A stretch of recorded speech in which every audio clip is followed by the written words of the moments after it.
कुछ आपके साथ है राशिद कमाल। इस वक्त हम लोग रायबरेली में हैं और यहाँ से जो है राहुल गांधी चुनाव लड़ रहे हैं। वही जो है आपको बता दें कि जिस तरह से अमेठी के बाद रायबरेली जब राहुल गांधी आए उसके बाद तमाम जो है सियासी गलियारों में हलचल था कि राहुल गांधी डर गए हुए हैं। तो इन्हीं लोग कुछ लोग हमारे साथ इकट्ठा हुए, इन लोगों से बातचीत कर लेंगे कि रायबरेली का माहौल क्या है और आखिर राहुल गांधी के बयान के बाद जिस तरह प्रधानमंत्री का बयान आया कि राहुल गांधी से जो है पाकिस्तान भी प्रेम करता है, पाकिस्तान में जो है पटाखे बजने वाले हैं। तो इन्हीं लोगों से सबसे पहले आप ही शुरू करते हैं। क्या नाम है आपका? मेरा नाम मोहम्मद रेहान पाशा। अच्छा, रेहान पाशा जी, किस तरह देख रहे हैं? प्रधानमंत्री कह रहे हैं कि राहुल गांधी को पाकिस्तान चाह रहा है प्रधानमंत्री बनाने को। प्रधानमंत्री क्या कहते हैं, कोई सीरियस तो लेता नहीं है, वो झूठ बोलते हैं और जो कहते हैं उनकी बात बेवजह होती है, बेफजूल होती है। तो रायबरेली में क्या माहौल दिख रहा है आपको? रायबरेली एक तरफा है जी, रिकॉर्ड तोड़ जीत होगी राहुल गांधी जी। स्मृति ईरानी कह रही है कि राजकुमार डर गए हैं। स्मृति ईरानी अपनी बचा लें, किशोरी लाल जी उनकी जमानत जब्त कर देंगे इस बार। हाँ, जनता चुनाव लड़ रही है, इस बार पता चल जाएगा कि क्या होने वाला है। कह रहे हैं लोग की गारंटी कहाँ दे रहे, राहुल गांधी जुमलेबाजी कर रहे हैं। पहले से कोई जुमलेबाजी की हमने? शिक्षा का अधिकार कानून दिया, जुमलेबाजी थी। रोजगार की गारंटी का कानून दिया, जुमलेबाजी थी। भोजन की गारंटी का कानून दिया, जुमलेबाजी थी। सूचना का अधिकार दिया हमने, जुमलेबाजी थी। राहुल गांधी जुमलेबाजी करते हैं, जो खुद जुमलेबाज हमें जुमलेबाज बनाएंगे ना। हमने देश बनाया, हमने जितनी गारंटी थी सब पूरी की, तो वो हमसे क्या कह सकते हैं? वो जुमलेबाज है, उन्होंने कोई गारंटी पूरी नहीं की। कुछ नहीं की। कैसे देख रहे हैं? प्रधानमंत्री तो कह रहे हैं कि गड्ढे खोजे कांग्रेस ने। ये सबसे पहले मैं एक बात से शुरू करूंगा। आपकी बात से जोड़ के, राहुल गांधी जी चुनाव लड़ रहे हैं, लेकिन राहुल गांधी जी पर्चा भरे हैं, चुनाव रायबरेली की जनता लड़ रही है और वो उनको चुनाव लड़ा रही है। रायबरेली की जनता चुनाव लड़ा रही है। अमेठी से तो कह रही है स्मृति ईरानी की चलेगा राजकुमार। देखिए, अमेठी से स्मृति ईरानी चलेगी, ये रायबरेली। देखिए, जब उनको चुनने का वक्त आया तो अपना घर और माँ का घर, दोनों घर में उन्होंने माँ के घर को चुना। तो ऐसे बालक को, ऐसे व्यक्ति को सबको नमन करना चाहिए, सबको सल्यूट करना चाहिए कि उन्होंने अपने माँ के विरासत को बचाया, अपनी माँ के लिए यहाँ पे आए, अपने घर को छोड़ करके यहाँ आए हैं। अमित शाह के बयान सुने, वो कह रहे हैं कि डरे हुए हैं सारे इंडिया वाले।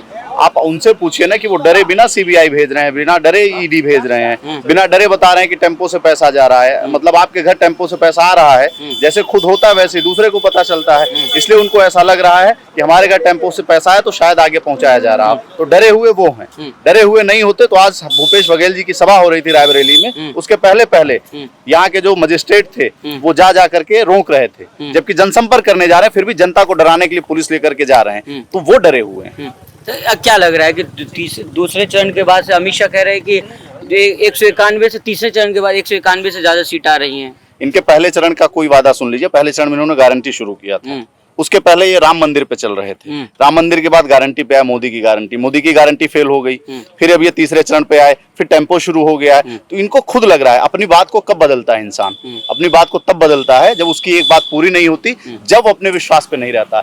राहुल गांधी आज के 5 साल पहले भी कहते थे कि बेरोजगारी को दूर करना है, आज भी कह रहे हैं बेरोजगारी को दूर करना है, और कल सरकार आएगी तो भी वो बेरोजगारी को दूर करेंगे। वो राहुल गांधी है जो अपनी बात पे अडिग रहता है। अच्छा, जिस तरह से, आपका क्या नाम हुआ? वसीम अंसारी। अंसारी जी, किस तरह देख रहे हैं? प्रधानमंत्री कह रहे हैं कि एक तबका को सब दे दिया जाएगा, मंगलसूत्र बचाने की बात कर रहे हैं। पूरा देश पिछले 10 सालों से उनकी जुमलों से परेशान हो चुका है।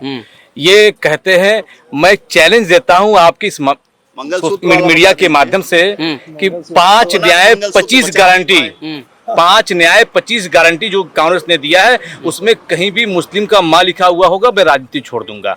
ये लोग देश को भ्रम में डालने वाले लोग हैं। आपको 14 के पहले का बड़े बड़े नारे याद होंगे कि अब की बार भाजपा सरकार, बहुत हुई महंगाई की मार, अब की बार भाजपा सरकार। आज महंगाई किस देश में कितना है आपको मालूम है? आज हमारी सरकार छत्तीसगढ़ में थी, हमारी सरकार मध्य प्रदेश में थी, हमने सिलेंडर 450 रुपए में दिया, इन्होंने सिलेंडर 1200 रुपए में बेच रहे हैं। जो कह रहे मोदी की गारंटी चल रही है सर। सबका विनाश, सबका सत्यानाश कर दिया। मोदी की गारंटी, मैं वही कह रहा हूँ ना कि एक तरफ मोदी की गारंटी है 2 करोड़ युवाओं को रोजगार प्रत्येक साल, महंगाई पे लगाम, भ्रष्टाचार पे लगाम, महिलाओं की सुरक्षा। आज महिला सुरक्षा में उत्तर प्रदेश नंबर 1 पर है, ये मोदी गारंटी है। और राहुल की गारंटी ये है, राहुल ने जो कहा है, छत्तीसगढ़ में हमने गौमूत्र खरीदा, हमने गाय का गोबर खरीदा। साथ दिया छत्तीसगढ़ वाले आपका? ठीक है, ये लोकतंत्र का हिस्सा है। चुनाव हारने या जीतने से नहीं होता है, मगर हमने जो गारंटियां दी थी, विश्वास तो जीतने पर दिखाई जाता है सर। किस तरह? आपकी जेब में 400 रुपए पड़े, अगर आपकी जेब में 400 रुपए तो वो आप 8 रुपए किसी के चुराओगे? 400 पार का नारा देने वाली भारतीय जनता पार्टी को 8 वोटों की चोरी करते हुए पूरे हिंदुस्तान ने चंडीगढ़ में देखा। बताइए कौन से 400 पार हो रहे हैं? कह रहे गारंटी चल रही है। गारंटी किसी की नहीं चल रही, गारंटी उनकी चलेगी। हाँ। अभी चुनाव के बाद अमित शाह जी कहेंगे कि 400 पार एक नारा था, जुमला था, उनका सारा 5 लाख आ गया, नहीं आया ना, ये भी उनकी जवान थी। मोदी जी कह रहे टेम्पू बढ़ के पैसे जा रहे राहुल गांधी के पास। मोदी जी कुछ भी कह सकते हैं। हाँ। अब वो फिल्म जो पिक्चर बाकी कहा था ना मोदी जी ने, हाँ। हमने बहुत पूरे इतने साल देख ली, 5 साल से ज्यादा क्या 10 साल देख ली हमने। हाँ। एक था जोकर, हाँ। अब वो फिल्म फ्लॉप हो गई है। अब फिल्म लगने वाली है, हाँ। एक है हीरो, हीरो, और वो हीरो इस हिंदुस्तान के एक एक आवाम को फायदा पहुंचाकर हीरो बनाने का काम करेगा। कौन है हीरो, कौन है? राहुल गांधी। राहुल गांधी, मोदी जी कहते हैं ना, मोदी जी कहते हैं ना, शहजादा, हाँ शहजादा है वो। हम कार्यकर्ताओं के दिलों के शहजादा हैं, किसानों के शहजादे हैं, किसानों के दिलों में राज करने वाले शहजादे हैं, युवाओं के दिलों में राज करने वाले शहजादे हैं। कौन कह रहा, हम भी कह रहे हैं शहजादे वो हमारे दिलों में राज करते हैं। राहुल गांधी तो गारंटी ले रहे, करे हम कह दिए इस बार मोदी की सरकार नहीं बन रही। बिल्कुल नहीं बन रही, हाँ। बिल्कुल नहीं बन रही। ये तो आपका दिल भी जानता होगा, आप पूरे में घूमते हो, हमसे ज्यादा तो आप घूमते हो। मोदी जी की सरकार नहीं बन रही। और राहुल गांधी जी, ये तो चुनाव है, राहुल गांधी जी ने कोविड के समय जो कहा, राहुल गांधी जी ने अर्थव्यवस्था के समय जो कहा, सब कुछ हुआ। आप पत्रकार पढ़े लिखे हो, आपको सब कुछ पता है। इस देश के अंदर बदलाव है, इस देश का एक एक व्यक्ति चुनाव लड़ रहा है, इस देश के युवा चुनाव लड़ रहे हैं। 3 दिन का सफर करने के बाद जब एक युवा पेपर देने के लिए जाता है ना दूसरे जनपद में, नाली के किनारे लेटता है, 8 घंटे उसको मच्छर काटते हैं, और सुबह उठकर वो पेपर देता है, पेपर देके निकलता है तो कह देते हैं पेपर लीक हो गया। वो युवा भी चुनाव लड़ रहा है, चलिए ठीक है, आप वो स्टूडेंट भी चुनाव लड़ रहा है। आपके पास क्या नाम हुआ भाई आपका? मनोज पासी नाम है। पासी जी, किस तरह से देख रहे हैं, किसके साथ हैं आप लोग? पूरा देश आज राहुल गांधी जी के साथ खड़ा है। हाँ। जिस तरह से देख रहे हैं, नौजवानों को रोजगार के नाम पे चला गया था। हाँ। आज नौजवान जो कमरा लेकर पढ़ाई करता था, आज उसी कमरे में वो नौकरी ना पाने के कारण आत्महत्या कर रहा है। किसान को उसका आय नहीं मिल रहा है, वो उसी खेत में आत्महत्या कर रहा है। महिला के साथ जिस तरह से देख रहे हैं अत्याचार हुआ, अब मोदी जी मंगलसूत्र की बात कर रहे हैं। मणिपुर एक सेना की महिला के साथ इस तरह अत्याचार हुआ, आप मंगलसूत्र तो बचा नहीं पाए, आप मंगलसूत्र की बात कर रहे हैं। आप अपनी पत्नी को छोड़ दिए, आप उस समय आपको मंगलसूत्र नहीं याद आया। बचाइए ना, सारा धन दौलत कांग्रेस बांट देगा। कांग्रेस बांट देगी, ये मोदी जी के पास कोई मुद्दा नहीं है चुनाव लड़ने का। बस यही जो तमाम फर्जी मुद्दे हैं उसे बताना है। इस समय मोदी जी से नेता नहीं, इस समय यहाँ की जनता चुनाव लड़ रही है, हिंदुस्तान की, इसको बदलना चाहते हैं। राम राम सब लोग जप रहे हैं, राम मोदी राम मोदी कौन नहीं जपता है? राम राम तो जो जिसका जो जायज धर्म वो जपेगा ही। मोदी जी कहने से कोई जपेगा क्या? आप राष्ट्रपति को उसमें बुलाए नहीं, आप बाद में आप चुनाव समय राष्ट्रपति को मंदिर भेज रहे हैं। उद्घाटन राष्ट्रपति आप आदिवासी समाज से कराते नहीं, दलित समाज का अपमान करते हैं। जब आप चुनाव आता है तो उनको आपको बोले हम भी तो छोटी जाति से हैं, मोदी जी तो सब बन जाएंगे ना। अभी मोदी जी पूरा देश जानता है, अगर हिंदुस्तान में कोई झूठ बोलने वाले में इतिहास में लिखा जाएगा, उसका नाम मोदी जी लिखा जाएगा। भरोसा उठ गया मोदी, पूरी तरह से हिंदुस्तान का भरोसा उठ गया, चाहे किसान हो, महिला हो, नौजवान हो, सब हो। हिंदुस्तान में बदलाव होने जा रहा है पूरी तरह से। देख नहीं रहे आप मोदी जी के हर भाषण में उनकी जबान फिसल जा रही है। जितने चरण का चुनाव होगा मोदी जी की जबान फिसलती जाएगी। क्या नाम हुआ आपका सर? सूर्य वाजपेयी। वाजपेयी जी, अरे बाप रे, किसके साथ? मैं आपको एक तथ्य के साथ बात करना चाहता हूँ। मोदी ने कहा कि हिंदुस्तान की महिलाओं के कांग्रेस पार्टी मंगलसूत्र छीन लेगी।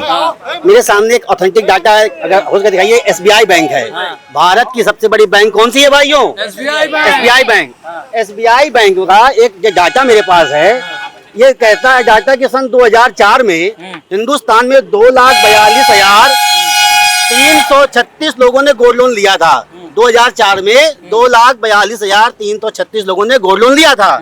और जब इनकी सरकार चल रही थी 2022-23 में 39,26,606 लोगों ने हिंदुस्तान में गोल्ड लोन लिया।